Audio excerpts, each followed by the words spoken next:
Seamless. Welcome, everyone, to Buddhist Center. It's so wonderful to be here tonight and see all of you on the various applications. Tonight, we're talking about Lama Tsongkhapa's stages of the path to enlightenment, in the broader sense, looking at it from the perspective of the great treatise on the stage of the path to enlightenment. But we're looking at it through the lens of a very short poem called The Foundation of All Good Qualities. And what's so beautiful about this very short poem is that in 14 stanzas, it contains everything that one would need to know to go from wherever they are. So someone like me who hasn't realized really any of the teachings of Buddhism, where would someone like me start? And then, okay, if I have a starting point, what would I do after that? And then what would I do after that? And eventually, if I do all of the things that are presented in the Lamrim, in the foundation of all good qualities, that are presented in a step-by-step fashion, I'll be able to achieve complete Buddhahood, because baked within it, implicitly within this 14 stanza text, we find all of the teachings that are found in the great treatise on the stage of the path to enlightenment that we have in English. We're so fortunate to have that, as well as the great treatise on the tantric stages of the path to enlightenment. So those books put together, well over 1,000 pages, well, maybe over 1,500 pages when we look at that amount of information. And we're so fortunate that we have this 14 stanza poem that can put that vast amount of information in perspective and show us where we begin, where we go from there, and where we go from there, et cetera, et cetera, et cetera, in terms of realization, in terms of the spiritual path, so that we eventually end up at the place where all of us would like to be. And that's a place where we no longer have any suffering whatsoever, and we have the highest amount of happiness possible. And that state is called Buddhahood. That state where the afflictive obstructions and the obstructions to omniscience have been removed is called Buddhahood. And what happens when you remove those is it allows you to experience what those things are keeping you from. And what those things are keeping you from are the afflictive obstructions are keeping you from ending suffering forever. If you have afflictive obstructions, you will have suffering again.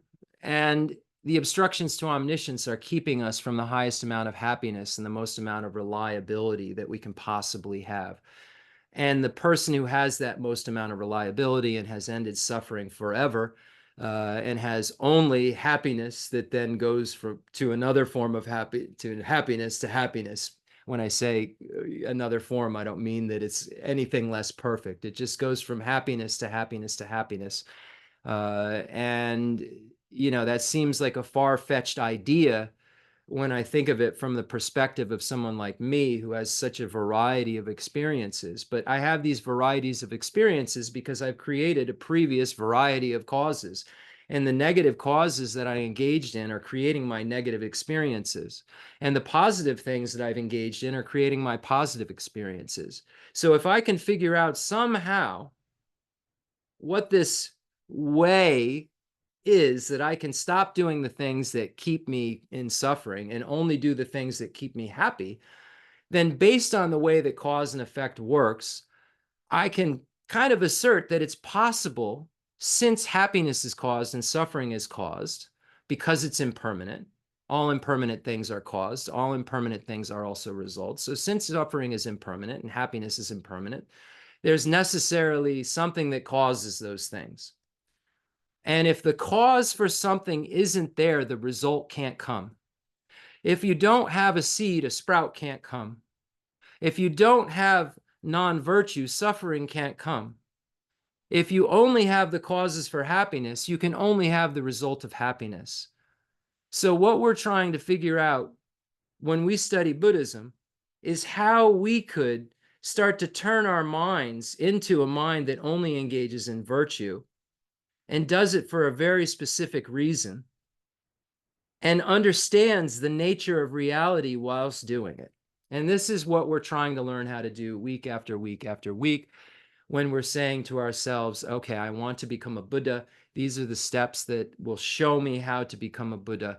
And we make this assertion that this is our aspiration. So let's begin the way that we have been beginning every single class, by setting the highest motivation we possibly can, by slamming this idea into our mind that, may I become a Buddha for the sake of all sentient beings. I'm attending this teaching to become a Buddha for the sake of all sentient beings. So if at any point in time during this teaching we become distracted, we know that that distraction, that lack of listening, is not causing us to become a Buddha for the sake of all sentient beings. We need all of this information in order to become a Buddha, because it's in dependence upon this information that our enlightenment will be achieved, that this enlightenment is even possible because this information is here. And if we choose not to listen to it in the clearest way with all of our, ability, then we're not making good on the promise that we're making at the beginning of the teaching. So hopefully this motivation is keeping us honest throughout the teaching. And then when the teaching's over, we can continue that motivation and continue that motivation. And that's the way that things become easier and more natural, is by continuously doing them. So may I become a Buddha for the sake of all sentient beings. I'm attending this teaching to become a Buddha for the sake of all sentient beings. In order to become a Buddha, I must listen thoroughly to this teaching, so that I'll have the mirror of the Dharma to look in, to know exactly what I should be doing to achieve exactly what I want. So this is the reason. May I become a Buddha for the sake of all sentient beings. May this idea, this wish to become a Buddha, sustain itself. Because if this wish to become a Buddha sustains itself throughout this teaching, I'm attending this teaching to become a Buddha for the sake of all sentient beings. If this bodhicitta sustains itself, that means I will have listened to the whole teaching. Because when my motivation is to become a Buddha, I need a whole lot of information and I need a lot of meditation in order to become a Buddha. And also, then when the teaching ends, if we were able to sustain it that long, maybe we can sustain it a little longer. And even if it's in a contrived way where we have to keep snapping ourselves back to it, it reminds our mind exactly what we're supposed to be doing. Hey, mind, I thought we were thinking about becoming a Buddha. We were supposed to be doing like stuff to become a Buddha. And now you're thinking about swimming. And that's not really in the game plan. If the teacher was talking about swimming as an example of dependent origination, then that makes sense. But that's not what's going on. So why aren't you thinking about what the teacher's saying? I thought you wanted to become a Buddha for the sake of all sentient beings. It's really that simple. And it's sometimes so hard for us to kind of sort through what all of this means. But what we're trying to do is transform. We see in the beginning of Acharya Dignaga's Pramana Samuchaya, where it says the one who transformed into the reliable guide. His Holiness the Dalai Lama quotes this all of the time. Geshe Dorji Damdul quotes this all of the time. And we see that there's this transformation into reliability that takes place, this changing that takes place, this ability to sustain, caring types of mind longer and longer and longer. This transformation takes place. It doesn't just happen overnight. There's a transformation that has to take place. The Buddha was just like us before, yet right now he's not. But right now he's not, or she's not. Why is that? Because transformation took place. Previously, all of the Buddhas were just like us, contaminated minds, contaminated karmas and afflictions, their corresponding active seeds, thrusting them over and over and over again into among the 6 realms of cyclic existence, just like us. But the thing that's different about the Buddhas and us is that the Buddhas started to practice the solution and didn't stop. And then that resulted in them becoming a Buddha. Right now, we're doing our best to, learn as much as we can. Maybe some of us are newer. Some of us have been studying. I've been studying like 30 years. And I just pray that this sustained effort can take place, because that's the only way that I'll be able to achieve what I'm kind of brought me to the door of Buddhism, like all of the whys and the I don't want and the I can't take this stuff anymore. When I showed up at the door and I, declared my issue with things and a solution was given to me, it would be asinine for me to not continuously do what that solution is. But unfortunately, because of our previous habituation with non-virtue and ignorance, it's like a constant tug at our shirt sleeve, trying to pull us out of what is the actual solution, because we're so much more familiar with the self-cherishing attitude that it's hard for us to not indulge in things that will give us that instantaneous happiness. And when we engage in those things, they don't bring us this happiness, because the self-cherishing attitude has never brought us anything but an empty hand saying it was full. It's full. Here, take all this stuff in my hand that I have to offer you, says the self-cherishing attitude. And there's nothing in its hand. There's actually like a sharp thing in the self-cherishing attitude's hand that's saying, here, take what I have to offer you. And then it stabs you in the end. After the arrow that it's shot in the air of your non-virtuous activity, seeking pleasure for yourself alone, lands in your next experience of suffering that was caused by it. So we're so fortunate that we have this stuff to decipher our minds, to find out what can make our minds happy forever, what can make our minds not suffer forever. And we have the aptitude to understand it. And we have the karma to meet with these things and meet with this incredible lineage that traces back cleanly all the way back to Buddha Shakyamuni 2,600 years ago. And then you trace Buddha Shakyamuni back to good Buddha Kashyapa, et cetera, et cetera, et cetera. So, we're so fortunate to have met with these teachings from Buddha Shakyamuni that were presented 2,600 years ago. And we have these flawless commentaries that people like me who aren't so sharp need to allow us to truly understand what Lord Buddha came to tell us about the emptiness of inherent existence and unbiased love and compassion.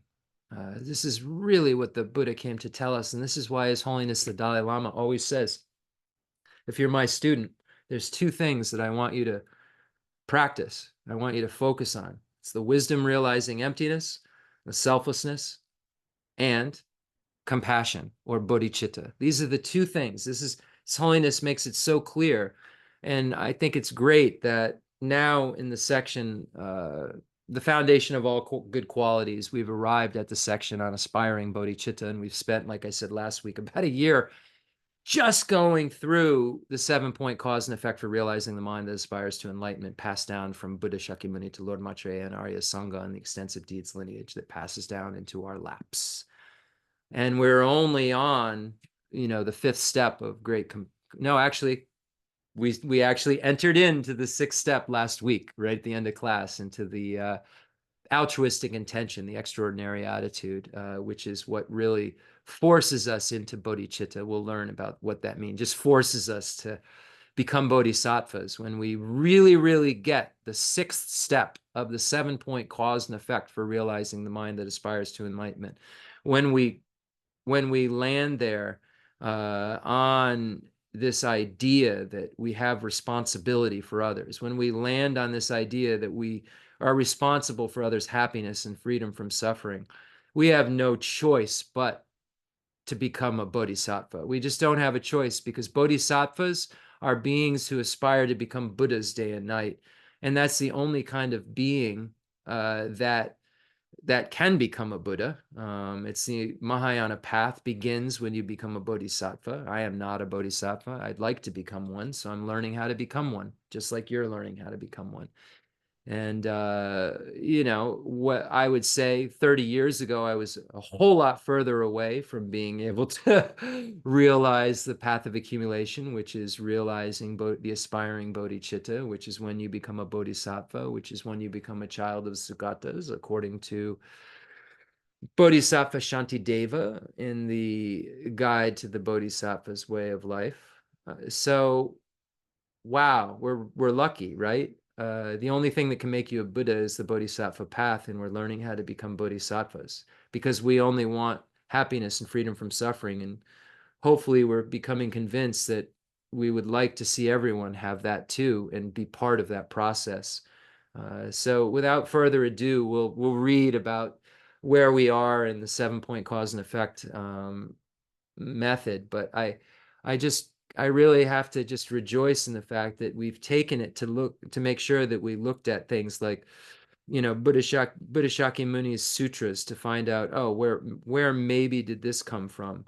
and then looking at the Arya Sanga's levels of yogic deeds, and looking at the other Nalanda Pandits texts like Acharya Dharmakirti, and trying to make sense out of it using Acharya Kamalashila's texts, and then also looking at all these incredible authentic Tibetan commentaries from the various Dalai Lamas. We'll be reading, hopefully tonight, from one of the 14 Dalai Lamas' commentaries on the third Dalai Lama's Golden Lam Rim. So we've just had all of this, and all of the pension lamas, and Pabunka Rinpoche will also be reading tonight. So I better stop talking or we'll never get to read all of this stuff. But it makes me so happy that usually we don't do things that are meaningful in this life. We don't do a lot of meaningful things. And when I say that, I mean, when you look at what gossip is, it means talking about things that aren't meaningful. What does that mean? Talking about things that can't make you a Buddha, that can't make you liberated, that can't get you out of the lower realms. So most of the time we're engaging in things that don't mean anything. And right now we're engaging in something that just means so much, means so much. Why does it mean so much? Because it's the only medicine in the universe that can free us from samsara, A, and then can also allow us to achieve Buddhahood, which is the highest amount of happiness obtainable. There's no other medicine in the universe that can tell us how to get rid of self-grasping ignorance and how to get rid of the subtle self-cherishing attitude, because you have to be able to get rid of self-grasping ignorance in order to even start getting at this subtle self-cherishing attitude that's left over, even when the self-grasping ignorance is gone. So the self-grasping ignorance is causing our gross self-cherishing. They're working together. But once you get rid of self-cherishing, self-grasping ignorance, there's still stains left over from it. And those are what we get rid of on this Mahayana path that allow us to become complete Buddhas. So imagine that all of the totally enlightened beings, those totally enlightened beings, imagine all of the holy beings you can think of in the space in front of you. Imagining His Holiness the Dalai Lama, imagining my root Lama, Namgyal Khensur Geshe Wangdak Rinpoche. Maybe you have your teachers or teachers you find special. I think about Geshe Lobsang Gonpo Rinpoche and Demolosha Rinpoche, and I think about Khensur Lobsang Gyatso Rinpoche. All these teachers had a real effect on my life. I say their names because I know the source of all my good is my teacher. Everything good comes from my teachers. So just like Jetsun Milarepa, I want to always remember and pay homage to my teachers. And you saw Jetsun Milarepa would always pay homage to Lotsawa Marpa at the beginning of his text, and paying homage to the three jewels. But he focused so much on his teacher, because we know in the Lam Rim, at the first stanza that we read about in the source of all my good, foundation of all good qualities, that the foundation of all good qualities is my kind teacher, is this teacher. If I want to learn anything, I need a teacher. I was just teaching this earlier today. So it's right in the front of my mind. I was teaching Shenyan Densu, which is guru devotion, or reliance upon the teacher. The beginning of the Lam Rim, I was teaching someone else in Tibetan, actually, the beginning of the Lam Rim. And we see this reliance. And I was explaining why it's so important to imagine the merit field, because we're imagining what is the source of all of our excellent qualities. What are excellent qualities that we can have? Excellent qualities of, body, speech, mind, enlightened activities. Those are the most excellent qualities. But every excellent quality that I have, every goodness that I have, I require a teacher. Every goodness that I have. And the real goodnesses that I want to actually create, I need a very specific kind of teacher. And the specific kind of teacher that I need, because I'm looking for a specific kind of lesson. I want to learn something real specific. I want to learn how to get rid of suffering forever. And I want to learn how to have infinite happiness and be the most reliable guide in the universe. So that's the information that I'm looking to learn. So if I want to learn that information, I should probably learn it from someone who unerringly knows the answer to this question. Why do I suffer? Why don't I have infinite happiness? And who not only knows the answer to that question, but then knows the antidote to the cause of the lack of happiness and the suffering. And then also someone who knows how to abandon that cause. because I'm looking to get rid of suffering and have infinite happiness and be the most reliable person I can. Because when I think about samsara and I think about suffering and its disgustingness, and I look around at the people I care about, I look at even my dogs who are sitting right there, I want to figure out how to convince them that there's a way out of this mess as well. Yeah, they're sitting there, they're laying there, they're very cute, and I'm thinking, oh, they're listening to the teaching, but what are they really getting? They're really like they barely come when I call them. Like they're not even sure. Is he calling me? Is that I think that's my name. Kala. Is he saying Kala? Or is he saying Lala? Or is he saying Baba? I think that may be my name. Maybe I should come. He usually like isn't happy when he says like Kala. I don't it's not great when I don't come. Really. And if we're thrust into that rebirth in our next life, what will we do? So what are we doing now to make sure that that doesn't happen? And that begins with the small scope. That begins with relying on the teacher. The small scope, we know we learn how to get out of the lower realms. I'm looking right now at the lower realms. I don't have to, I don't have to even leave my seat. I'm looking at what I don't want to become. They're cute, but I certainly don't want to be like, just at all times. Like this is the best shot you'd get in an animal realm. I don't think you could have a better situation than our house in the animal realm. I mean, they have like Tempur-Pedic beds and they eat like Italian dog food and stuff. Like, I don't know. I think they've reached the peak of the animal realm, pretty peaking. And I don't think that's anything I'm looking forward to or want anything to do with. And I can see that there's a being in front of me that is caused because there's an impermanent thing in front of me. So there's an animal in front of me that was caused to be an animal for some reason. And I'm a human in front of you talking right now that was caused to be a human for some reason. And there's beings like my teacher who were caused to be like that for some reason. And when I look at how I act and how my teacher acts, those two things are very different. I didn't do the causing things to make myself like my teacher. He did the things that caused him to be like he was. I should probably pay attention to what those things were if I want what he has. So our role models are these beings in the space in front of us, and we want to make sure that we're convinced of that in all of our lives. In all my lives, may I never be separated from my perfect lamas. The last stanza of the foundation of all good qualities. It starts with, the foundation of all good qualities is my kind Lama, my Lord. And the last stanza says, in all my lives, may I never be separated from my perfect lamas. So what we're doing is to never be separated from perfect lamas and to convince ourselves that the source of all our good is our lamas, is our teachers. Not in a weird way, but in a way that allows our ego to get out of the way enough for us to learn, to keep an open mind and not think that we know everything. Because our self-grasping ignorance says, oh, you know everything. You're the best. You're intrinsically the best. Hey, there's intrinsic Jeff. Here I am. I'm intrinsically existent. And I'm intrinsically the best. You intrinsically are over there saying something that some of it may be okay, but I still think that I'm the best, so I don't hear it all. And that's why I stay stuck in cyclic existence. And we're trying to convince ourselves of a plan otherwise. And when we convince ourselves of this plan otherwise, then we also listen to the teaching the whole time. Not only, if the source of all of our good, if the source of everything we've ever wanted is our teacher, we should probably listen to the whole teaching.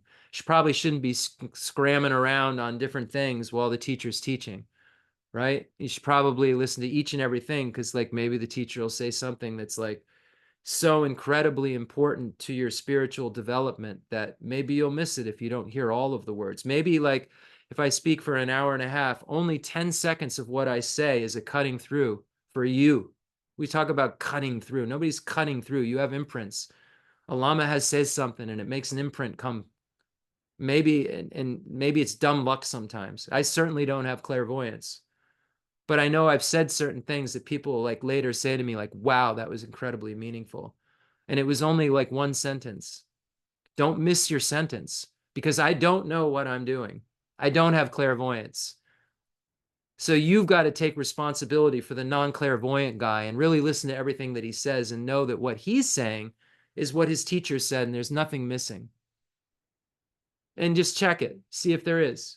See if I'm saying something that doesn't tally with what Lama Tsongkhapa teaches. Go for it. Check it. Because you should leave. You shouldn't come to this teaching if I'm not teaching in alignment with what the authentic Tibetan masters teach, what the Nalanda Pandits teach, all the way to Buddha Shakyamuni. If I'm contradicting that, if I'm not teaching in alignment with the great treatise on the stage of the path to enlightenment, if I'm making up something new, if I'm like, wow, that's kind of strange, if I'm teaching non-duality like nihilism or something, like I hear others are doing because they like money and it sounds fancy and they like people thinking they're smart, but they really aren't smart at all because nihilism is like for dummies. So this is something that we really, really have to look at. And when I say that, we should make sure we're not learning from dummies. And what are dummies? Those who are making up stuff. Not putting down people. I'm putting down a concept of making up something that's not lineage. Making up something that doesn't align with what the great master said out of ego. You know where that comes from, the self-cherishing attitude.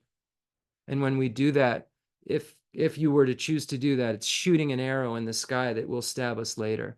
So I choose not to shoot arrows that'll stab me later. So I stay really, really close to the line. And that's why you see me reading all of these Lamrim texts, because I want to stay close to that line. I want to stay close to the line that those teachers drew that are in the space in front of me.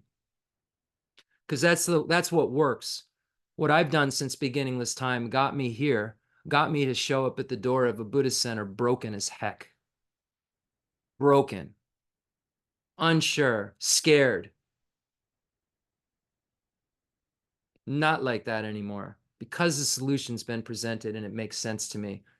And I've discovered enough of the foundational stuff that it makes sense to me. And I won't, not in this life. I will not, do something different. So we rely upon these holy beings for so many reasons, and they're right here in the space in front of us. They're right here. We call them, they come. We just don't necessarily have the karma to see it. Lama Tsongkhapa had the karma to see it. He's called the 35 Buddhas, and they assembled in the space in front of him. He summoned Arya Manjushri, and Arya Manjushri gave him personal instructions. Namgyal Khensur Geshe Wangdak met with Arya Tara in person. We haven't, because we haven't created the causes and conditions for that to happen. We haven't become inseparable with our root deity because we haven't created the causes and conditions, but we will if we continue to do this. So imagining the extensive deeds lineage, the profound view lineage, the lineage of blessings, imagining all of the holy lamas passed down through Lord Atishan, Master Dom Tompa, and the old Kadampa lineages, Nyingma Sakya Kaju, Galupa lineages, imagining all of the holy blessings we get from Lama Tsongkhapa and Kirchhoff J and Joseph J and Basu Chuji Jetson and Jayan Sheba and Janjan Rupi Dorji and Goncho Jumbi Wampo and Jayan Gapi Lodru, Pension Sanandrapa, Jayan Sheba, all of the Dalai Lamas, all of the Pension Lamas. Oh, we're so fortunate. Highest Yoga Tantra deities, performance Tantra deities, action Tantra deities. We say these and just imagine like a cartoon character. When we really, really become a vessel that is worthy, like it says in the foundation of all good qualities, and are ready to practice Tantra, I'll let you in on a little secret that I learned from Khensur Ligton. Jeffrey Hopkins was translating on a beautiful audio tape on the uma-tibet.org website. There's a bunch of audio files. And when you're a vessel that's worthy, you want to know what happens?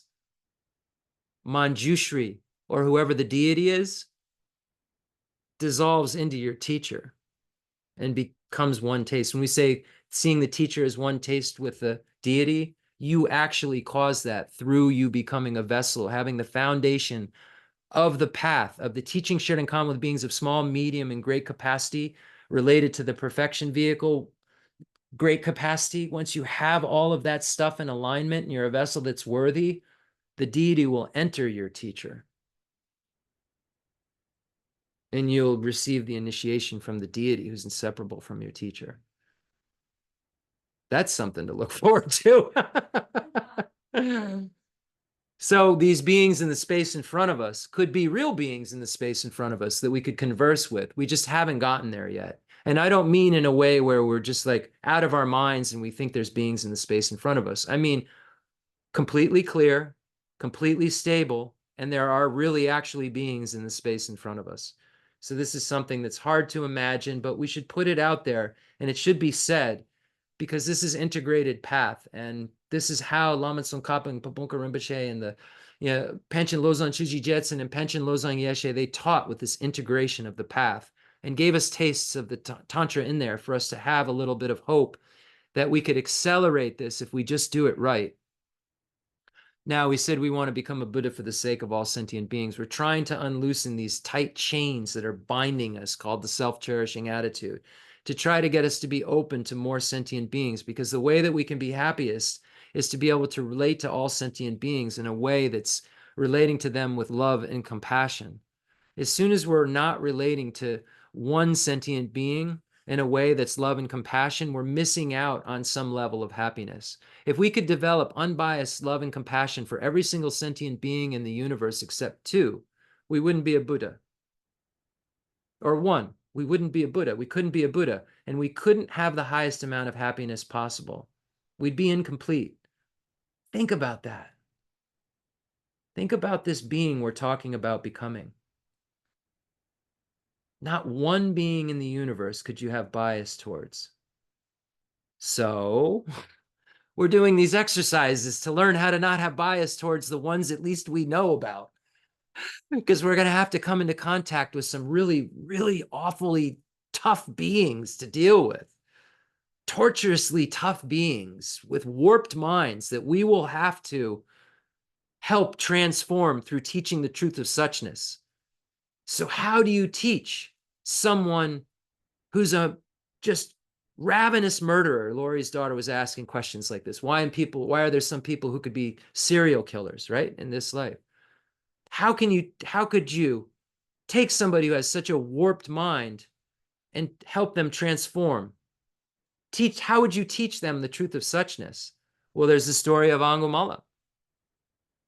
I don't know if any of you have heard this, but there's a story at the time of Buddha. There was a being named Angulimala, and Angulimala had a bad teacher. He had a teacher that said you have to kill 1,000 people and put their fingers around your neck, make this necklace of these people that you've killed. He met with the wrong type of teacher, and he became very, very into killing. And he actually killed 999 people. And he had one more person to kill, and Buddha showed up. Buddha Shakyamuni showed up. And so Buddha was like, yeah, no problem. You can do what you have to do. And the Buddha was just kind of like walking away, though. Angulimala was running as fast as he possibly could. The Buddha was just sauntering, walking, and the Angulimala couldn't catch him. So then, the Buddha, during this kind of remain like a piece of wood window he's talking back, Angulimala, blah, blah, blah, blah, blah. Something like this, we'll have to look directly at the sutra. So somehow or another, because of omniscience, we have a serial killer, 999 people. He's wearing their thumbs and their fingers around his neck. I don't know, thumbs. I said thumbs. Fingers around his neck. And now someone comes who's named a Buddha, who's omniscient and knows exactly what to say to a being like that to allow them to achieve the state of a foe destroyer in that same life. Right? Like, imagine being that kind of being. So when we're saying, let's bring all beings here, and I'm like, even the tough ones, even those ones at the office who said that stuff you didn't like, who don't have the political views you don't agree with, those folks, bring them. And you're like, I can't do it. I'll bring them all, but that guy on TV is gross. He's disgusting and deserves whatever he's going to get. Yeah. Is he walking around with fingers around his neck? So this is the thing that we have to answer. Are we able to say to Angulimala, who may have killed someone we know, very well. I mean, he's hanging around serial killing around the town Buddha's from, you know? Are you able to say, oh my gosh, this person is suffering so badly. This person only wants happiness. He went to a teacher. He got the wrong teaching. He thought he could become liberated by killing. He was looking for happiness, just like I want happiness. Wanted, just like that, like me.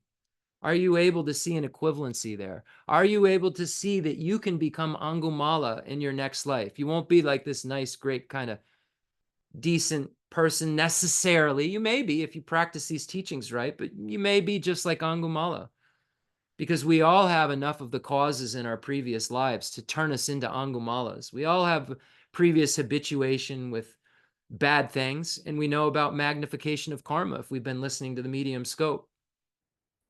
Magnification of our habituation. So we can be just like this person in the future. And when we think about this, and when we realize that we aren't any better than anyone else, we just had some causes and conditions come together that, make us decent human beings at this moment.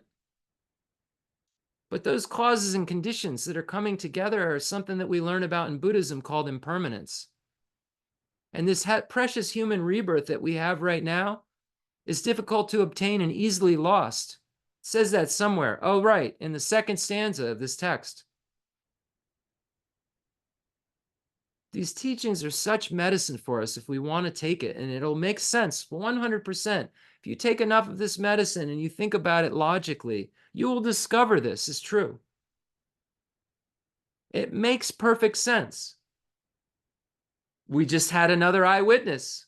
I said to some, a young girl who's studying English and Tibetan Buddhism, go ask your mom what the happiest moment of her life was.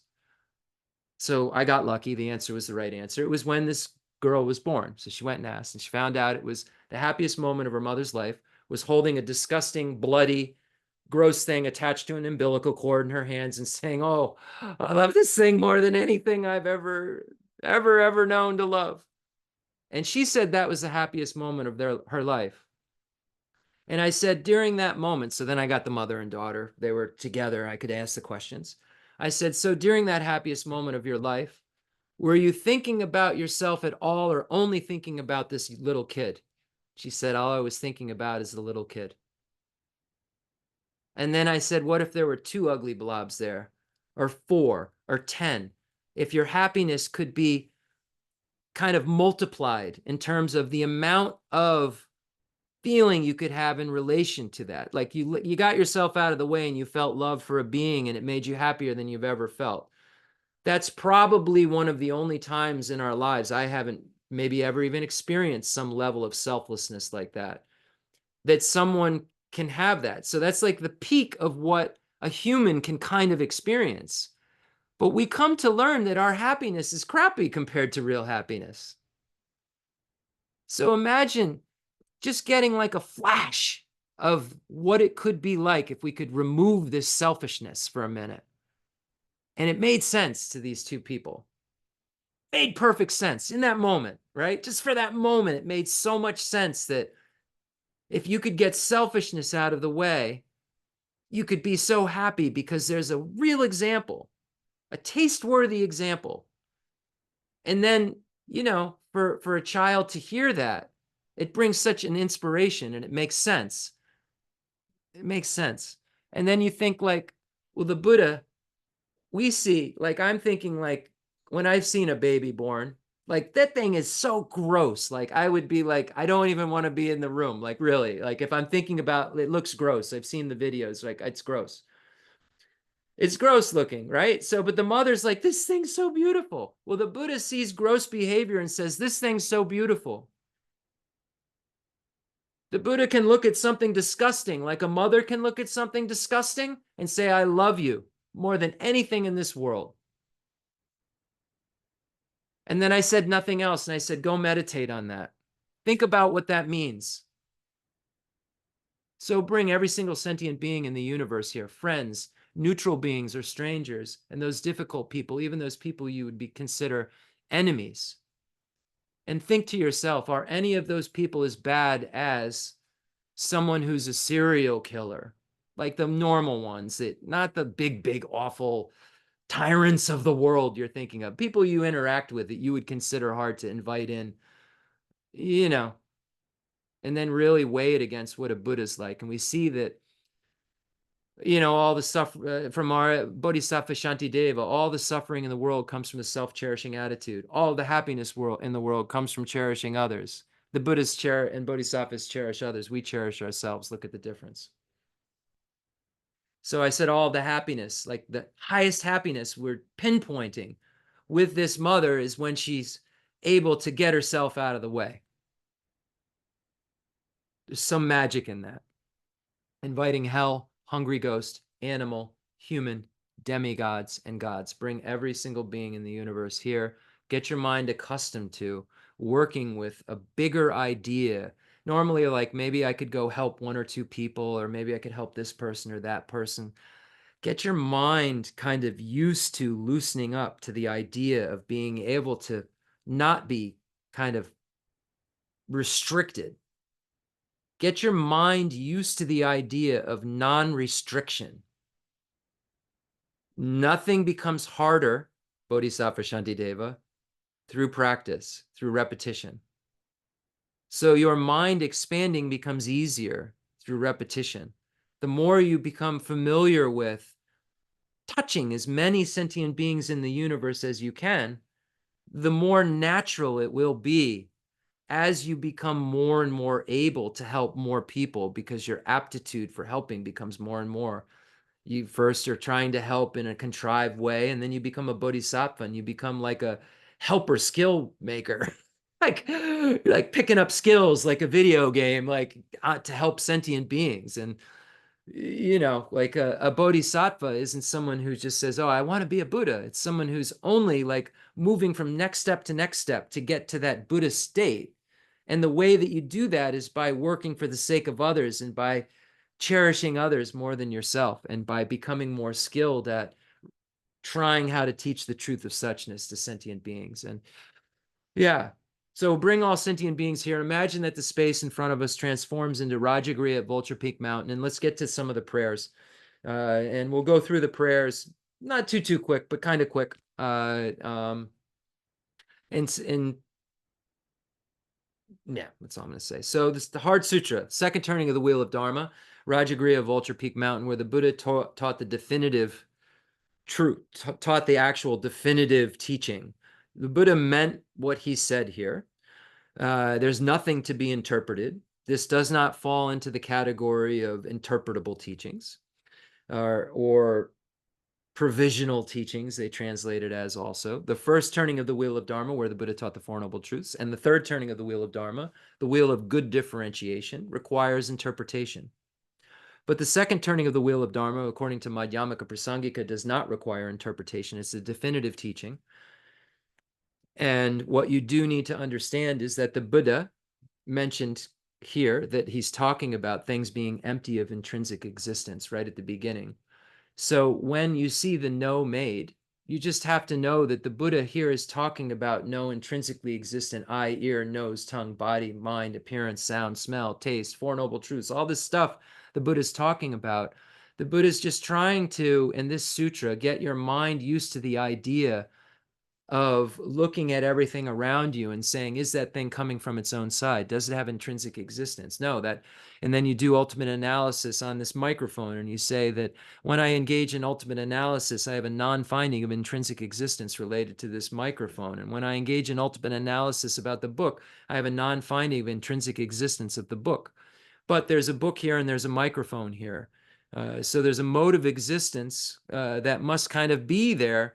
That is an intrinsic existence, but is existence. And existence and intrinsic existence must not be equivalent. So this is what we come to find out in the Sutra of the Heart of Transcendent Knowledge. We don't find out that things don't exist in terms of the subjects that are being said here, unless the subject is intrinsic existence. That's what doesn't exist. What is an illusion is intrinsic existence. An illusion doesn't exist. Illusions exist, but illusion doesn't exist as it appears. But intrinsic existence doesn't exist at all. It's like a flower that is grown from the sky, or a child that is born from the womb of someone who can't have a child, or a rabbit with horns. But then Priscilla, one of my students, Rinpoche's students, sent me a new thing where there's Colorado has rabbits with horns, but they're actually just warts that are growing out looking like horns. So still no rabbits with horns, no horn of a rabbit. It's actually not rabbits with horns. It's actually horn of a rabbit, which is the object of negation. When we say something that doesn't exist, it's horn of a rabbit. Intrinsic existence doesn't exist. Does Jeff exist? Yes. Does Jeff have a self? Yes. Is there an intrinsically existent self? No. Wow. So there's something real subtle to sort out. And all of those folks that are saying that Buddha said there's no self, self doesn't exist, aren't teaching it right, didn't realize the subtlety of the Buddha, didn't realize how to equate cause and effect. All the Buddha talked about was cause and effect, karma and its effects. And now you're telling me that nothing exists? Selfless teachers, I'm hearing. Now you're telling me nothing exists. But the Buddha said that causes, results come from causes. Really, we have to harmonize these two things, and the Heart Sutra harmonizes it. And any disharmony is from our side, not understanding what the meaning of emptiness is, not understanding that emptiness is the meaning of dependent origination, not understanding that emptiness means dependent origination, and dependent origination is the middle way. Therefore, emptiness is the middle way.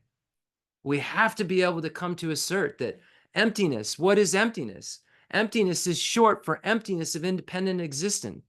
It means that nothing exists independently, which means that things are dependent, which means that everything dependently originates. Everything is a dependent arising. I just got you from emptiness to dependent arising.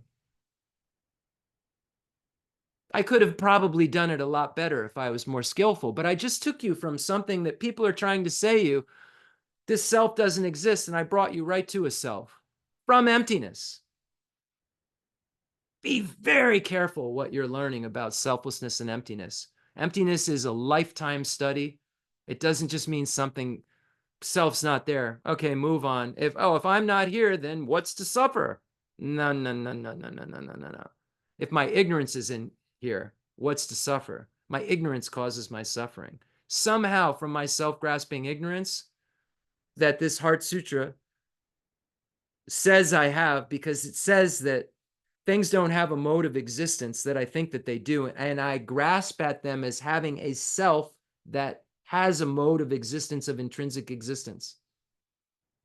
And that thing I'm grasping at, I'm holding on to when I think of myself and I think of that chair, doesn't exist. But I do, and so does that chair.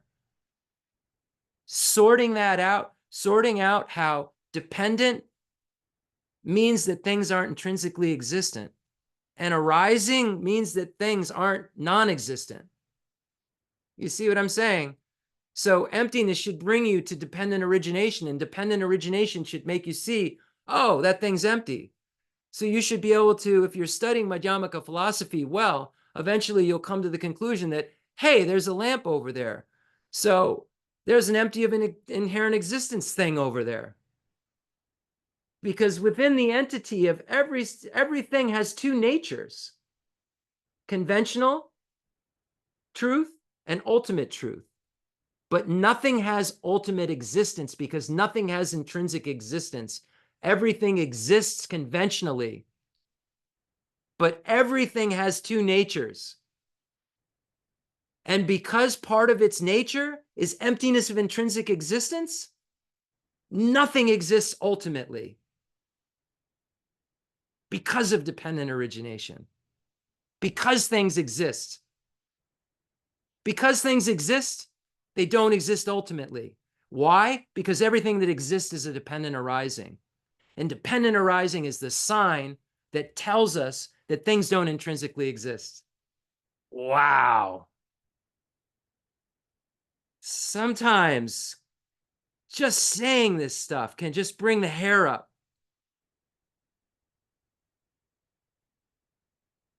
What is this mode of existence that I'm clinging to day and night that's making me nuts? The Buddha says it's inherent existence that's making me nuts that I'm clinging to. Well, then what do I do? I learn about ultimate analysis. I learn what Arya Nagarjuna came to tell us.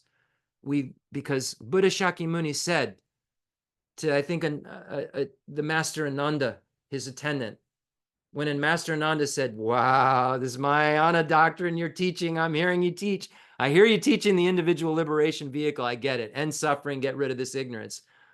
But this Mahayana thing you're teaching is really subtle. And this emptiness that you're teaching about all phenomena is super subtle.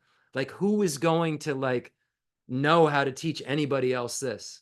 Who's going to know how to carry this lineage forward? The Buddha said, don't worry, people will. And there's going to be someone in the world that gets real loud about it, makes a lot of noise about it, and he's going to be right, and he's going to keep it clean and clear, and his name is Arya Nagarjuna. He said Naga. It refers to Arya Nagarjuna. The Buddha prophesized Arya Nagarjuna, and here we are. We have Arya Nagarjuna to tell us what the heck the Buddha is talking about in the Heart Sutra. We have Acharya Chandrakirti to tell us what the heck the Buddha is talking about in the Heart Sutra. We have Acharya Aryadeva. We're so fortunate. Acharya Buddhapalita and Bodhisattva Shantideva, who can tell us exactly what the Prasangika view is. And this is gold right here. It's on a yellow piece of paper. My Heart Sutra. It's really gold. And it just looks like a bunch of no this, no that, no this, no that. But then when you learn what the Buddha's talking about, the Buddha is trying to get you to just shuck off all of these ideas that you have that are making you miserable, and making sure that, as Gen Hopkins is saying, you are leaving no stone unturned. Well, maybe intrinsic existence is under this wastebasket. Or maybe, as Gen Hopkins is saying, let me split open that tree and see if I can find an intrinsically existent mind in there. Let me just split open the tree. I'll look inside there. And then he's doing a show. He's talking to some of the students, you're making a mess of the house, lifting up all this stuff and moving the furniture around, trying to find intrinsic existence. This is what the Heart Sutra is doing, getting us to look around and try to find intrinsic existence and show us that when the Aryas do ultimate analysis and realize something that's called a non-finding, there's a non-finding of something, and that's a nature, an intrinsic nature. So here it says the Bodhisattvas see the 5 skandhas to be empty of nature. That's revolutionary to some degree. If you look at the tenet systems based on what the Buddha is kind of talking about in terms of substantial existence and partless particles that my hand would have, versus that there's the 5 skandhas, which my hand is part of, the grouping of, are all empty of intrinsic existence. The Sutra of the Heart of Transcendent Knowledge. Thus have I heard once the Blessed One was dwelling in Rajagriha at Vulture Peak Mountain, together with a great gathering of the Sangha of monks and a great gathering of the Sangha of bodhisattvas. At that time, the Blessed One entered the samadhi that expresses the Dharma called profound illumination. At the same time, Noble Avalokiteshvara, the Bodhisattva Mahasattva, while practicing the profound Prajaparamita, saw in this way, saw the 5 skandhas to be empty of nature. Then, through the power of the Buddha, Venerable Shariputra said to Noble Avalokiteshvara, the Bodhisattva Mahasattva, how should a son or daughter of noble family train who wishes to practice the profound Prajaparamita? Addressed in this way, Noble Avalokiteshvara, the Bodhisattva Mahasattva, said to Venerable Shariputra, O Shariputra, son or daughter of noble family who wishes to practice the profound Prajaparamita, should see in this way, seeing the 5 skandhas to be empty nature. Form is emptiness. Emptiness also is form. Emptiness is no other than form. Form is no other than emptiness. And for all the nihilists out there teaching nihilism, there's all you folks that are saying that there's no self, that the self doesn't exist, I would like you to send me a DM, because I know a lot of you are speaking on them apps. I'd like you to send me a DM and explain to me how emptiness also is form. Thank you. Emptiness is no other than form. Form is no other than emptiness. In the same way, feeling, perception, formation, and consciousness are emptiness. Thus, Shariputra, all dharmas are emptiness. There are no characteristics. There is no birth and no cessation. There is no impurity and no purity. There is no decrease and no increase. Therefore, Shariputra, in emptiness, there is no form, no feeling, no perception, no formation, no consciousness, no eye, no ear, no nose, no tongue, no body, no mind, no appearance, no sound, no smell, no taste, no touch, no dharmas, no eye, dhatu, no mind, dhatu, no dhatu of dharmas, no mind, conscious, dhatu, no ignorance, no end of ignorance, up to no age and death, no end of old age and death, no suffering, no origin of suffering, no cessation of suffering, no path, no wisdom, no attainment, and no non-attainment. Therefore, Shariputra, since the bodhisattvas have no attainment, they abide by means of prajaparamita. Since there is no obscuration of mind, there is no fear. They transcend falsity and attain complete nirvana. All the Buddhas of the 3 times by means of prajaparamita fully awaken to unsurpassable, true, complete enlightenment. Therefore, the great mantra prajaparamita, the path of accumulation, the mantra of great insight, path of preparation, the unsurpassed mantra, path of seeing, the unequaled mantra, the path of meditation, the mantra that calms all suffering, should be known as truth, since there's no deception, the path of no more learning. All this sutra has hidden secrets in it. The Prajaparamita mantra is said in this way: Teata Om, Gate, path of accumulation, Gate, path of preparation, Paragate, path of seeing, Parasamgate, path of meditation, Bodhisoha, path of no more learning, Bodhisoha, path of no more learning. The mantra that calms all suffering should be known as truth, since there is no deception, calms all suffering, Bodhisoha. See all these connections. Thus, Shariputra, the Bodhisattva Mahasattva, should train the profound Prajaparamita. Then the Blessed One arose from that samadhi and praised noble Avalokiteshvara, the Bodhisattva Mahasattva, saying, Good, good, O son of noble family. Thus it is, O son of noble family. Thus it is. One should practice the profound Prajaparamita, just as you have taught, and all the Tathagatas were rejoiced when the Blessed One had said this. Venerable Shariputra and noble Avalokiteshvara, the Bodhisattva Mahasattva, that whole assembly in the world with its gods, humans, asuras, and Gandharvas rejoiced and praised the words of the Blessed One. Kalajupe. That's the shortest perfection of Wisdom Sutra. So if anybody's super sharp out there, you just saw emptiness. Kalajupe nejo damba nengushe duchungayi dudojen. Drupaba lama yi bijin sinisum kandrosu lashatselo. Agha samara de chandara samarebe. Agha samara de chandara samarebe. Agha samara de chandara samarebe. Agha samara de chandara samarebe. Agha samara de Agha samara ta chandara samaraya ve te ato on gate gate paragate parasangate buddhizo baba gonchi sanji gaye dembe doji she loba doji mebo doji shewa doji jagi baji medu bisha danji she dingori zo agerin don jaji jushe wadan medun nebe jandandra wadan don bajon jimbo zozer doji jashi de janden da de le jo. So that's good. I can still do a mantra and do a puzzle piece, because I'm going to have to be super multifunctional when I'm dying and trying to like keep it together to try to direct my mind in a good way in my next life. And I'm going to have to be pretty in control to do that. Are we all in control enough? This is the question. Fundamental ground is scented with incense and strewn with flowers, adorned with Mount Meru, the 4 continents, the sun and the moon. I imagine this is a Buddha land and offer it. May all sentient beings enjoy this pure realm. Holy Lamas high, wrap the sky of your Dharma bodies in massive clouds of knowledge and love, and let them pour upon the earth of your disciples as we are ready, a shower of rain, the teachings deep and wide. I send forth the jeweled mandala to you, precious Guru.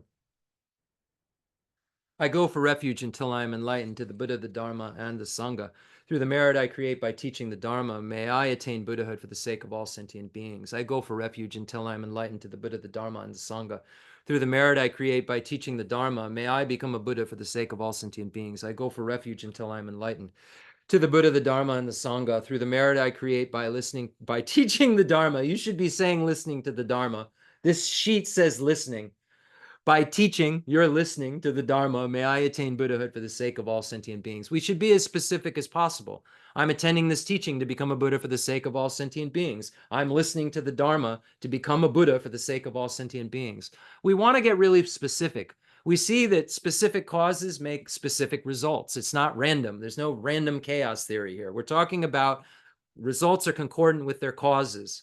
So we're really, really trying to be specific. Hey, we're listening to the Dharma. This merit we're creating, let's put it into the bucket that is that ocean that won't extinguish until I become a Buddha, that actually is what will drive me there. And once I see emptiness directly, will become uncontaminated. Yeah, weird, right? Will become uncontaminated and more uncontaminated because our virtues now are contaminated because we have self-grasping ignorance. It's a problem, and we apprehend things in a way that's untrue. They're gonna keep appearing that way through the path later, even when we see emptiness, but we won't be creating more samsara. Contaminated causes create samsara. After we see emptiness, good news, you won't create any more causes for samsara. But you'll still have things appear to be intrinsically existent, and you'll be like, yeah, I don't believe it. It's not true. So you won't be a jerk because you're not going to believe it. But now I can be a jerk because I believe it. Yeah. I've got to stop believing it, and then I won't have to be a jerk ever again. Just like Buddha. Buddha was a jerk once. Does that make you feel uncomfortable? Buddha was a jerk. Buddha's not inherently existent. People don't like that either. Okay, so we've been reading the source, the foundation of all good qualities, for 1,000,000 years, for like 30. And let's read it, a million more, hopefully, in all of our lives until we become a Buddha.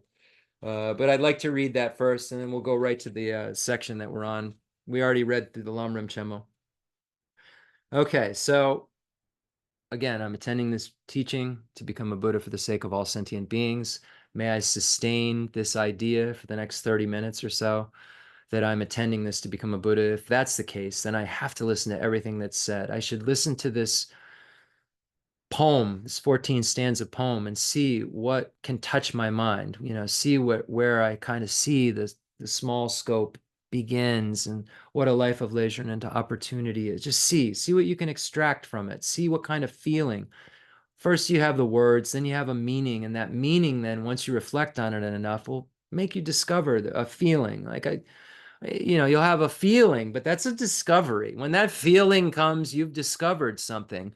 You've made a discovery. Once you've heard this information, you've read this information, and then you analyze it yourself, and then it starts to make sense. And this meditation, this is the discovery that the thing that you've heard is actually valid. And then that produces more and more feeling, that when the feeling is a certain way, you know that the intention will keep driving you in the right direction. So let's try to listen to this recitation of the source of all my good. I'll be reading the poem-like translation of it, and think about each of the stages. Think about Khensur Rinpoche's commentary, where he says it's 4 categories. Starts with the teacher, reliance on the teacher. Then the second category is what you do once you have a teacher. And this is the teachings for beings of 3 capacities. And then making an aspiration that in this life, you don't have any obstacles, and that in this life, you're able to practice all of the paths. And then making the 4th category, making the aspiration that in all of your lives, you have all of the circumstances, and that you have what you learned in the first stanza, a teacher. You learned in the first stanza that the source of all of your excellent qualities is your teacher. And in the last stanza, you say that in all my lives, may I always have a teacher, so that there's no break in continuity, so that I can quickly complete all of the grounds and paths and myself become a Buddha. And we know that the only motivation for going into the higher teachings in the great scope, or the great vehicle, the only motivation is to become a Buddha as quickly as possible, because you can't bear being unreliable. You can't bear being the one who can't give perfect information to all sentient beings. And you know that sentient beings have among the 8 types of suffering, 6 types of suffering, and 3 types of suffering, just like you do. And you can't even locate all of them. So there's this prayer that may I, always have kind of the fuel and the information that I'm needing, all the right causes and conditions and circumstances, because we talked about it right at the beginning of class. It's incredible. It's extremely rare that we have all these causes and conditions that are coming together for us to be able to meet like this. And we're going through this. And right now we have this basis of leisure and opportunity. We have the 8 leisures, arguable if we have all 10 opportunities. There's inner and outer opportunities. It's arguable, according to Lama Tsongkhapa, if we have all the outer opportunities. But we're here now, and we have these teachings of Buddha Shakyamuni in our world, and we have the Lamrim teachings where it makes Buddha Shakyamuni's teachings crystal clear in graduated stages because of the kindness of beings like Lord Atisha in the 11th century who taught, the lamp for the path to enlightenment. And so many scholars in the Nyingma Kaju Sakya Galup have commented on it since. We're so fortunate. So let's read through this and really rejoice in the fact that we've been studying this through the sutras and been studying the Nalanda Pandits and the Arya Sanga's levels of yogic deeds. And we've been studying Acharya Kamalashila's texts and really trying to get a handle on this, the 7-point cause and effect for realizing the mind that aspires to enlightenment. And we haven't been lazy about it. We've really not been lazy in looking at the Yunten Shijirma, the source of all my good. We have not been lazy. We've looked at each stanza through the lens of the Lamrim Chemo, Namdul Lajang. So the Lamrim Chemo, the great treatise on the stage of the path to enlightenment, Namdul Lajang, liberation in the palm of your hand, and all of those commentaries from Panchen Losang Chuji Jetsun, Panchen Losang Yeshe, His Holiness, the first Dalai Lama, the Holy Kendon Troop, and then the third Dalai Lama, the fifth Dalai Lama, the seventh Dalai Lama, the 14th. We've been looking at so much stuff. And I'm just so happy that everybody's had the patience to be able to hear this. So let's read it. The source of all my good.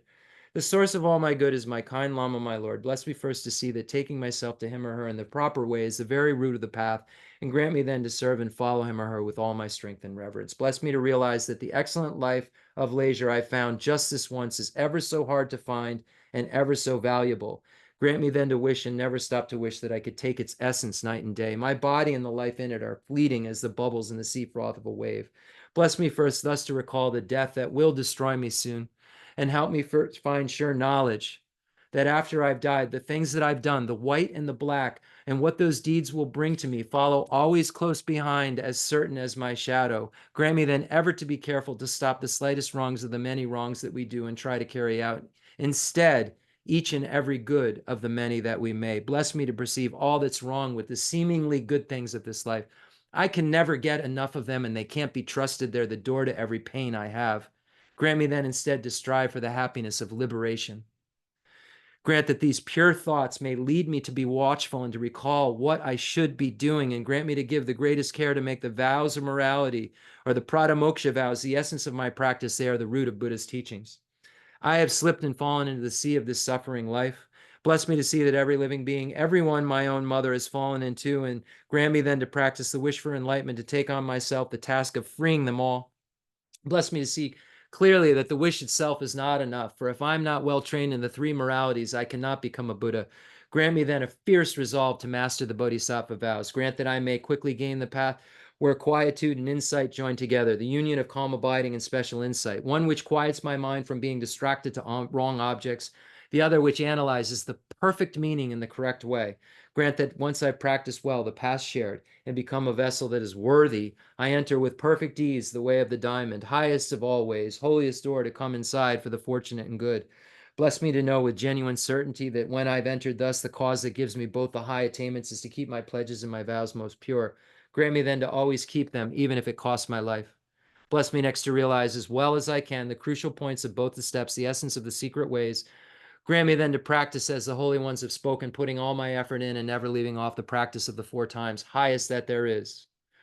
Bless me, grant me that the spiritual friend who shows me this good road and all my true companions in this quest live long and fruitful lives. Bless and grant me that the rain of obstacles, things within me or outside me that could stop me now, stop and end forever. In all my lives, may I never live apart from my perfect lamas. May I bask in the glory of the Dharma. May I fulfill perfectly every good quality of every level and path and reach then quickly the place where I become myself, the one who holds the diamond. Okay, so we don't have tons of time left. Surprise.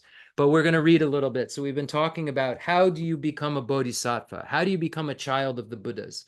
How do you get bodhicitta? Those things all mean the same thing. How do you enter the path of accumulation? All those things mean the same thing. When you enter the path of accumulation, when you get bodhicitta, when you become a bodhisattva, when you become called a child of the Sugatas, that all means something has happened. And that means that you got bodhicitta. You get bodhicitta, you become a bodhisattva, you are a son of the conqueror, you enter the path of accumulation, the small level of the path of accumulation, the Mahayana path of accumulation. So, wow, we've been learning about how to actually make this kind of mind happen. And luckily, we have the instructions passed down from Buddha Shakyamuni to Lord Maitreya to Arya Sangha, and Acharya Basu Bandhu, and Acharya Dignaga, Acharya Dharma Kirti, all the way down through the extensive deeds lineage, and Lama Salimpa and Lama Atisha, and then the old Kadampa, all the way down, and eventually ends up in our kind of childlike hands. It says, Babunka Rinpoche says, liberation in your hand. Geshe Dorji Damdul says, we're like spoon feeding you, spoon feeding, and the Babunka Rinpoche has that spoonful of advice text, because we really are being spoon fed this, because these things are so subtle and they can be made sense of so easily when we have these instructions. So we learned that we have to get equanimity, which is an unbiased attitude towards friends, enemies, and neutrals if we even want to begin. We need a canvas. We need a smooth surface in order to start this process. And then we learn that all sentient beings are our mother, remember their kindness, and wish to repay their kindness. And this process really makes us attracted to sentient beings in a way like a mother would be towards her child, in a way that he or she would love them, because of this attraction that through this meditative process, the cognitive change that's taken place, you're now viewing all sentient beings in a way that you find them lovable, every single one of them without any bias, where you find them lovable because you've decided that they're all your mothers. And then we've learned about what love is and wanting beings to have happiness and the causes of happiness. We learned that, wow, we thought that love was like that feeling that we got when people were taking care of our needs and doing what we liked. And we come to find out that real love is day and night, if you love someone, wanting them to have happiness and the causes of happiness. This is revolutionary based on what we're taught love is, or what we think love is. We think love is something that you give me and I give you, and there's a deal. What we're learning is there's no deal. No matter how crappy, no matter how bad you want to act towards me, that gives me no excuse not to love you. That gives me no excuse. Because you're under the sway of ignorance and you're out of control, just like I've been under the sway of ignorance and out of control. And I have no reason to bifurcate if I'm willing to say that the person sitting next to me I love in the way we normally talk about love, that relationship is only in this life, and in a previous life they may have been horrible to me. Why am I not willing to flip that around? When someone's being horrible to me in a previous life, they were so kind to me. So this is what we've come to some conclusions about, and we come to find out that the way that a mother kind of looks at her child with love, the only child, is kind of the love that we're going to land on when we're here. And then we learned about great compassion, and we learned from Acharya Kamala Shila's text that great compassion is when you see sentient beings suffering, it would be like a mother looking at her only child suffering and springing into action to want to do something about it without having to be like, well, should I or shouldn't I? When you have this realization that we're talking about great compassion in the fifth step, you would, if you really had it, you really realized what would make altruism and then bodhicitta happen, if you really realized it, Acharya Kamala Shila says, well, check, here's the mirror of the Dharma. Do you think you're a bodhisattva? Do you think you have great compassion, rather? Sorry. Well, check. Do you day and night, when you see sentient beings, whenever there's a sentient, do you see like a mother would her only child and want them to be free from suffering? Do you see a being experiencing among the three suffering of suffering, suffering of change, or pervasive compounded suffering and want to free them from it? Just like a mother would see like a child in a pit about to slide into a fire and would spring into action and do something. Do you want to be the cause? Do you want to be a cause for removing suffering? So anyway, that's where we got up to. And then we learned that the next step is that now is altruism. And you're saying like, it's so concrete at this point, because in love and compassion, you said things like how nice it would be, may all sentient and may how sentient beings have happiness and the causes of happiness. And then you said, I want to be a cause for sentient beings to have happiness. And then you said, may they be free from suffering and the causes of suffering. And you said, I want to be a cause for them to be free from suffering. Now we get to the altruism, we get to the extraordinary attitude, and it says, I'm going to take it upon myself the task of freeing every single being from suffering, and take on the task myself of bringing every single sentient being in the universe to happiness. And then a reality check should happen if you're not drunk. If you're like me, that reality check happens, and I say, well, how am I going to do? There's only, like, I can't possibly do that. I'm like someone with all of my bones in my body broken, laying next to somebody else with all of my their bones in their body broken, being like, hey buddy, I'll help you get up. So this is what you come to realize. You come to realize you're not, your capacity isn't one that can do what you've become convinced you want to do. And then it naturally makes you say, may I become a Buddha for the sake of all sentient beings. So the cultivation of the wholehearted resolve, Lama Tsongkhapa says that you have these beings who now you feel affection for. You now say you love them. You see they're tormented by suffering. You want them to be free from suffering. And you want them to have happiness. And you're producing a mind that says, I want to provide that somehow. And this thought, even though it's been described in the section on the repaying the kindness, where you say, I want to repay this kindness, I want to give them some sort of happiness and make them not suffer. Here, it's really, really taking on the responsibility in a resolve kind of way that you will do this. And this is something that you really, really just keep concluding in your mind, and then you conclude that I'm not really capable of doing this. Only the Buddha really knows where all the sentient beings are, and only the Buddha would know how to talk to someone like Angulimala and say exactly what Angulimala, who had just murdered 999 people, needed to hear in order to stop murdering and start getting rid of all of the negativities in his mind. Yeah, so it's only the Buddha that could know how to talk to a being like Angulimala. I wouldn't know what to say. I'd say, like, put him in jail for life. Probably, yeah, that's best. Like, and don't like let him out. But the Buddha says, here's an opportunity to allow someone to Semajrupa, to transform into a reliable guide. And Angulimala did. Angulimala became an arhat, even though he had done all of that. But in that life, the village that he had been doing his dirty work at beat him to almost death, and he crawled back to the Buddha.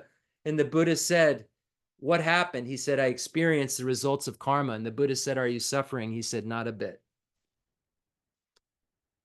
The extraordinary intention. We read Lama, it's just a paragraph. I'll read it and then we'll end. I wish I could go on for another 5 hours, because I would. I love this bodhicitta section so much, and I've just been finding all of this wonderful information. So I'm going to try. I don't think we'll have time to read from His Holiness's commentary on the third Dalai Lama's Lam Rim, but we may. I may push it. The extraordinary intention. Okay, so we know that we're now at the 6th step of the 7-point cause and effect, and this has been building up.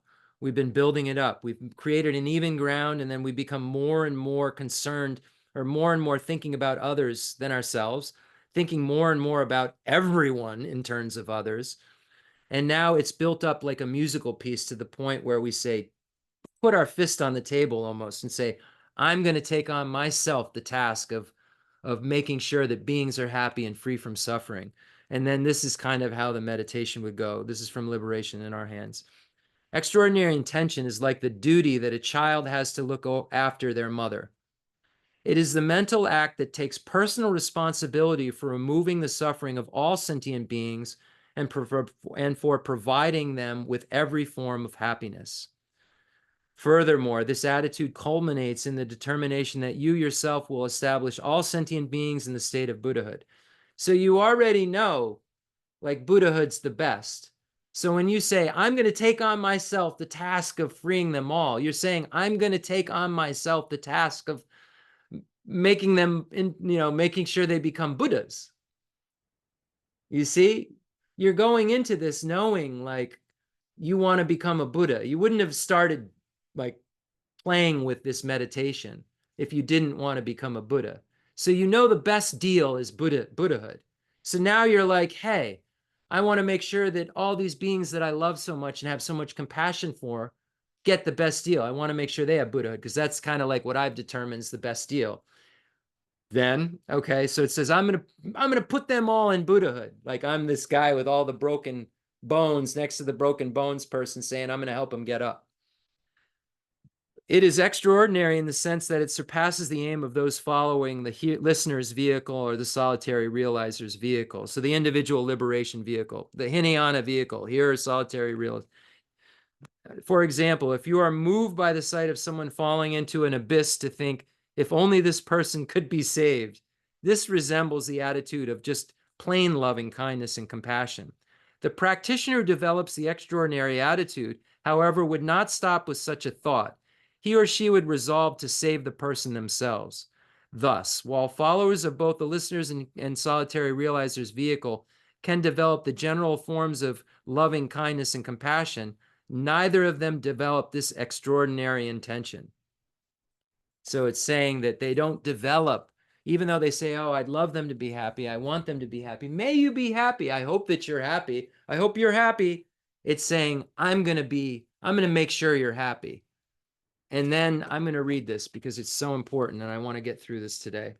It doesn't matter. This is so important, and it's not that long. And then I'll end it. So His Holiness the 14th Dalai Lama, he reads too. What does he start with? If the child does not take responsibility for the mother in times of need, who will do so? Who's going to do it? Who's going to take care of it? If the person, who took care of you your whole life, if you're not willing to take care of them, if that person's not, who the heck is going to take care of them? So it says that. Who's going to do it? Thus, we meditate that we ourselves should generate a personal sense of universal responsibility for the welfare of others, each of whom has been our mother many times over. And here's the part of the extraordinary attitude that then transforms into bodhicitta. However, do we have the wisdom, skill, and power to benefit them? Not being free from samsaric processes ourselves, we can hardly speak of doing anything for anyone else on anything but mundane levels. Who's able to benefit others most effectively in the ultimate ways? Only someone with omniscient enlightenment, with full power of compassion, wisdom, and the ability to help. Such a being is communicating with others instinctively. Such a being in communicating with others instinctively perceives their entire karmic background, spiritual propensities, and so on. And as a result, a single word from that being is more useful than 1,000 words of discourse from an ordinary being. Just like I said, you've got to find what's important to you in this teaching, because I'm not clairvoyant. I'm not a Buddha. I don't know what you need. A teacher must speak from his or her own experience. There is little benefit in merely parroting Buddha and the Indian masters. Just as to give someone directions to a distant place that he has never visited can easily lead to confusion and error, so in order to be effective as an unmistaken guide, one must first gain realization oneself. Without spiritual attainment, there is really very little we can do for ourselves, let alone anyone else. We'll stop there. There's more there too. We'll read next week. We're lucky folk. Lucky folks because it works if we meditate on it. Not lucky folks because we met something really cool and it's fancy and fun to talk about. No, because if you meditate on this, it'll change the way you feel, and then your intention changes. Well, what actually will happen is you'll come in contact with this, right, and pay attention to it, and it'll change your discrimination. When we look at the 5 omnipresent mental factors, we come in contact with information, pay attention to it, and then we discriminate it in a certain way. And if we discriminate sentient beings that we normally would think you're my enemy, and can say, oh, that's a sentient being who's suffering and has among the 3 types of suffering, ninji, then we'll feel like that mother and we'll be drawn towards them. Nobody with a biased attitude's ever become a Buddha. Buddhas don't see anyone far. They see everyone near. So we should try, if we want to become a Buddha, to align our minds more and more and more with that kind of thinking. All right, we'll conclude. Concluding mandal offering dedication prayer. The fundamental ground is scented with incense and strewn with flowers, adorned with Mount Meru, the four continents, the sun, and the moon. I imagine this is a Buddha land and offer it. May all sentient beings enjoy this pure realm. I dedicate whatever virtues I've collected for the benefit of the teachings and of all sentient beings, and in particular the essential teachings of Venerable Losang Drapa to shine forever. I send forth this jeweled mandala to you, precious Guru. Any mistakes that I've made, I apologize. I didn't mean to make them or think that I have made any mistakes, but I'm not a Buddha, as I said. Or if I said something that's not helpful to you, again, it's because I'm not a Buddha. As it says in here, I have all these handicaps, and I don't even have like low-level clairvoyance to be able to kind of guess what you need. So, if I made any mistakes, may they be purified by the Vajrasattva mantra. Om benza sata samaya manibalai benza sata sena vajita dida me vasu kai me vasu kai me vano me vasu avazini me bracha sava kam suchi me kidam shun koro ma bhagavanza data kata benza ma me moga benza baba ma samaya sava om ve. May we always be protected by Baldin Lama, who Khensur Geshe Wangdak Rinpoche told us was our protector. I